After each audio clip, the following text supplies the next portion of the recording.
E aí galera, tudo bem com vocês? Vamos aí para mais um vídeo com atualização de especulações que tem envolvido o ambiente do Cruzeiro nos últimos dias, com jogadores que podem chegar ou deixar o maior de Minas. A principal especulação segue sendo aquela troca entre Cruzeiro e Grêmio, que traria Luan para o Cruzeiro e levaria para o time gaúcho Thiago Neves, Murilo e Raniel. Não tivemos grande evolução aí nessas últimas 24 horas, eu estou fazendo esse vídeo aqui por volta de 3h30 da tarde desse sábado, né, para ter um tempo hábil de editá-lo e postá-lo num bom horário para vocês aí. E até esse momento tem muitos rumores. Teve um rumor de que os jogadores do Cruzeiro já tinham acertado com o Grêmio, faltando apenas o acerto de Luan com o Cruzeiro. No caso do seu empresário, né, que inclusive não viu com bons olhos aí esse negócio, não gostou de ver o seu atleta, né, no caso o Luan, sendo envolvido como moeda de troca numa negociação, e isso poderia impedir que a transferência aconteça. Teve também um papo de que o Grêmio teria desistido de botar o Luan no negócio e queria apenas a contratação de Thiago Neves por uma grana.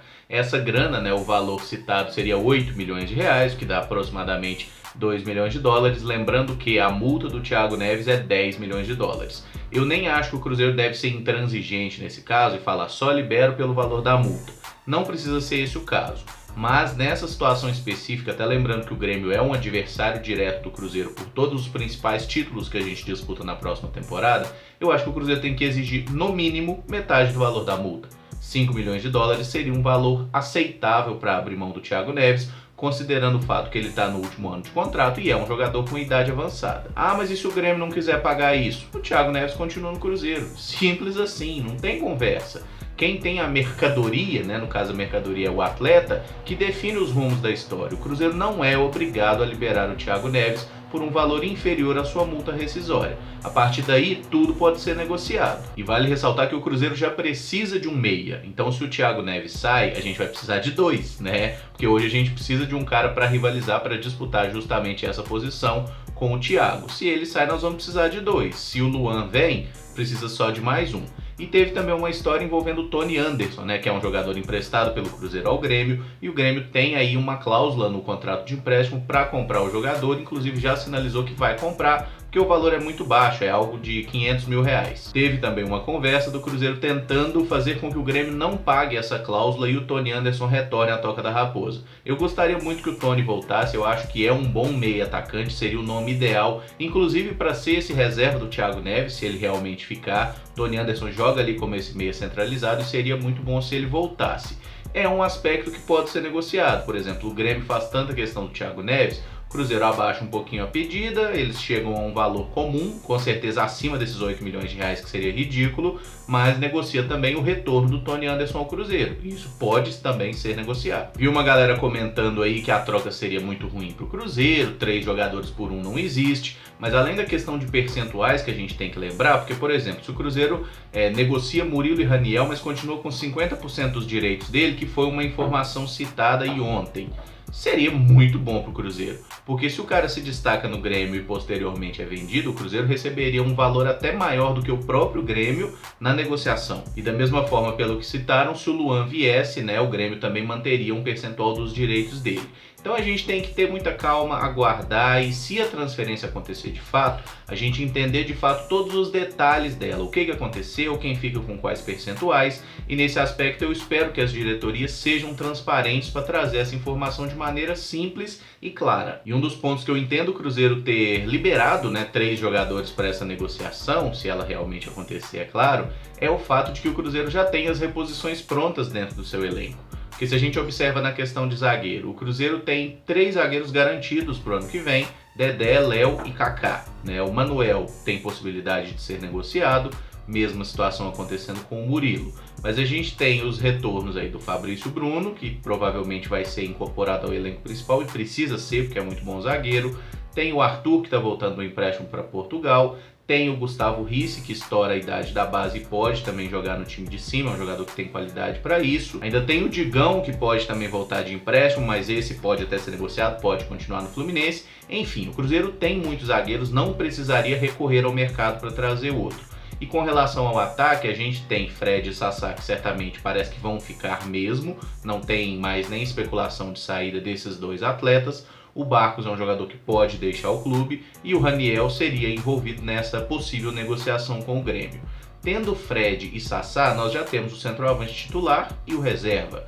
O Renato Kaiser, que volta de empréstimo do Atlético Goianiense, joga pelos lados do campo, mas também sabe jogar como atacante principal. Ele até fez esse papel em boa parte dos jogos do Goianiense na última temporada, porque o técnico fez ali uma mudança e ele ficou ali como uma espécie de falso 9, mas fato é que é um atacante, ele pode jogar por ali, embora ele seja um jogador que preferencialmente atua pelas pontas. Na base a gente tem o Marcelo, atacante do Sub-20, que joga pelas pontas, mas também joga como atacante centralizado, é uma situação parecida até com o Renato Kaiser, né? Um jogador de lado, mas que faz também o papel de atacante, especialmente quando o time está precisando jogar no contra-ataque ali, aí tira aquele homem de referência, bota ele mais avançado como homem de ataque e costuma até produzir bem. E tem o Vinícius Popó, que é um menino da base, é um garoto bem promissor, ainda tem 17 anos, vai continuar jogando pela base, tem que ser assim, mas já está sendo observado pela comissão técnica e pode ir ganhando oportunidades com o decorrer da próxima temporada. Uma outra hipótese, essa bem mais remota, seria o Cruzeiro tentar, por exemplo, uma outra contratação para o ataque, desde que saiam Raniel e Barcos. E quem poderia ser esse jogador?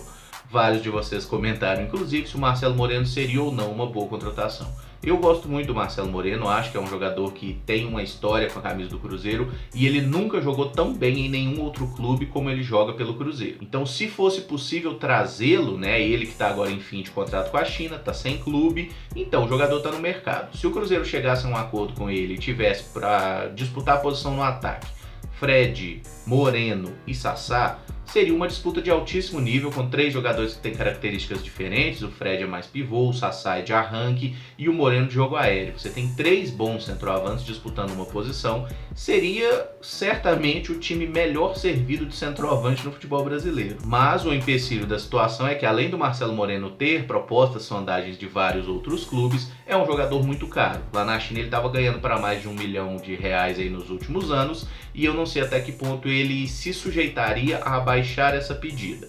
Fato é, se o Marcelo Moreno quiser voltar a jogar no Cruzeiro, ele vai ter que reduzir a pedida salarial. O Cruzeiro não vai pagar para ele tudo o que ele ganha lá na China, e isso ele tem que entender claramente. Mas aí depende muito da vontade do jogador, do quanto ele vai abrir mão e, obviamente, né, do interesse do Cruzeiro também em ter outro jogador, até considerando os problemas financeiros que a gente tem e esse desejo da diretoria que parece ser de reduzir a folha salarial, coisa que inclusive eu concordo muito. Resumo da ópera, essa negociação com o Grêmio tem diversas variáveis aí que a situação pode mudar, pode dar negócio, pode não dar em nada, mas de momento não dá pra gente cravar nada. É aguardar mesmo, esperar o desenrolar dos acontecimentos e não precisa ter essa pressa desesperada para fechar tudo hoje, para fechar antes do Natal. Vamos negociar. Negocie que no final das contas fica um bom negócio, de preferência para todas as partes. Porque eu acho que nenhuma negociação, o seu objetivo não pode ser simplesmente furar o olho do outro. Não pode ser passar a perna no outro. Tem que haver uma negociação de modo que você consiga um bom negócio para você, mas obviamente a outra parte também quer um bom negócio. Então, se todo mundo conseguir sair satisfeito, melhor ainda. 2 jogadores que têm contrato com o Cruzeiro até o meio do ano, até o mês de junho, podem abreviar a sua passagem e deixar o clube antes disso. O primeiro deles é o Hernan Barcos, que eu já falei brevemente aqui, atacante que, como ele só tem contrato com o Cruzeiro até o meio do ano, o agente dele meio que está procurando oportunidades e tudo mais, já teve sondagens para ele jogar em outros clubes onde possa disputar uma temporada inteira.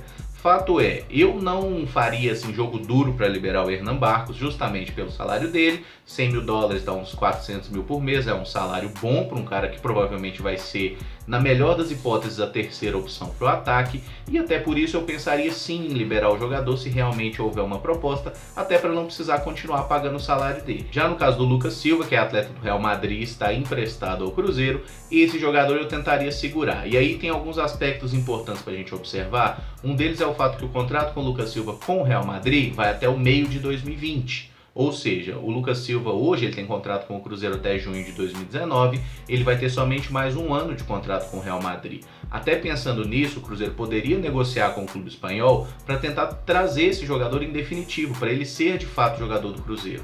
O Lucas Silva é um volante muito bom, eu não tenho nenhuma dúvida de que ele é mais jogador que o Ariel Cabral, e acho que o esforço do Cruzeiro deveria ser em manter e repatriar o Lucas Silva de vez, para ser atleta do Cruzeiro, e não para aceitar uns termos aí para que o jogador vá jogar em outro clube porque está sendo reserva. Isso é uma coisa que tem também uma certa parcela de culpa da comissão técnica do Mano Menezes, mas eu até entendi a perda de titularidade do Lucas Silva naquele momento, porque ele deu uma caída nos jogos da Libertadores, o Ariel Cabral entrou bem nas finais da Copa do Brasil e jogou e nos ajudou a conquistar o título, né? Mas depois o Ariel Cabral jogou muito mal algumas partidas também, e aí o Mano não manteve a mesma coerência, não tirou o Ariel para voltar o Lucas Silva. Então, nesse aspecto, eu acho que o Mano tem a sua parcela de culpa, mas é uma situação que pode ser resolvida até com relativa facilidade. Dentro dessa lógica de redução da folha salarial, o Rafael Sobis tem até a possibilidade de rescindir contrato com o Cruzeiro. O clube e o agente do jogador, seu empresário, estão reunindo aí para negociar até uma possibilidade de saída do atleta, de um acordo, né? Porque o Rafael Sobis ganha um salário alto, os clubes que têm interesse nele não têm condição de pagar esse salário e o Cruzeiro também meio que não quer continuar com o jogador, até porque ele não quer continuar aqui, ou seja, uma rescisão, um acordo pode ser o melhor para todo mundo. Para fechar, falar de 3 jogadores do Cruzeiro que podem ter como futuro em 2019 o Fluminense, tá? Primeiro é Bruno Silva, que parece estar em negociações avançadas com o clube do Rio de Janeiro. Ele quer ir para lá, o Fluminense já mostrou interesse nele, até o Paulo Angione, que é diretor de futebol do Fluminense, já deixou claro que estão de fato em negociação e que está por alguns detalhes de haver esse acerto. Bruno Silva ir para o Fluminense, por mim que seja feliz, mas obviamente ou eles vão ter que pagar o salário dele todo no empréstimo ou eles vão ter que comprar o jogador. Aí temos até um problema porque o Fluminense não tem dinheiro. Então tem que ver quais são os moldes dessa negociação, porque o Cruzeiro emprestar o Bruno Silva pagando parte do salário dele não é nada inteligente. Outro jogador que chama o interesse do Fluminense é o Ezequiel, lateral direito, que até casou, tal, parabéns Ezequiel. Ele iria para o Fluminense também, o Paulo Angione também falou sobre ele, que é um jogador que também está sendo monitorado e interessa aos cariocas. Outro jogador que eu acho que pode ir, ser feliz e tudo mais, o Ezequiel parece um cara muito gente boa, mas convenhamos que o tempo dele no Cruzeiro acho que já acabou. E o outro caso é o Digão, né, zagueiro, que já esteve na última temporada emprestado ao Fluminense, o Fluminense quer manter para 2019, mas não chegaram a um acordo sobre o Fluminense pagar o salário dele todo, o Fluminense não quer pagar tudo. No atual acordo, o Cruzeiro e o Fluminense dividem os salários do atleta igualmente. Aí eu me peguei pensando o seguinte, o Fluminense querendo 3 jogadores do Cruzeiro, mas o Fluminense não tem dinheiro para comprar esses jogadores e o Cruzeiro não vai aceitar a liberação dos caras assim do nada, de graça. Como que poderia haver isso? Será que tem alguém no Fluminense que interessaria por uma troca?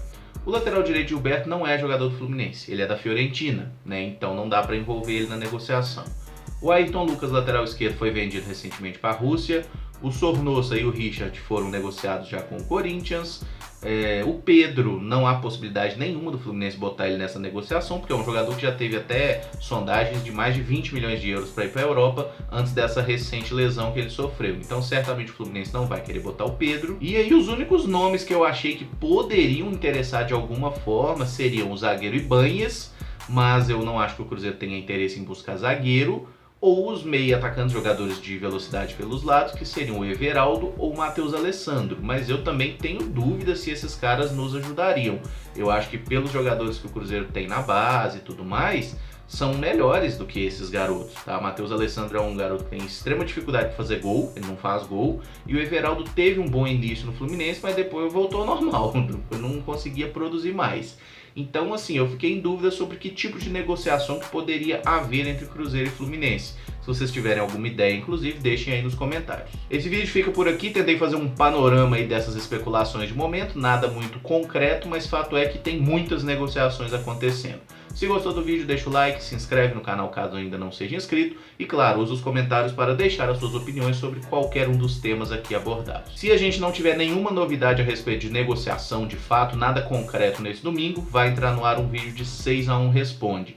Caso haja alguma situação definitiva, eu trago para vocês em vídeo e jogo 6 a 1 Responde uns dias pra frente, beleza? Muito obrigado por acompanhar, um abraço e até o próximo vídeo. Valeu!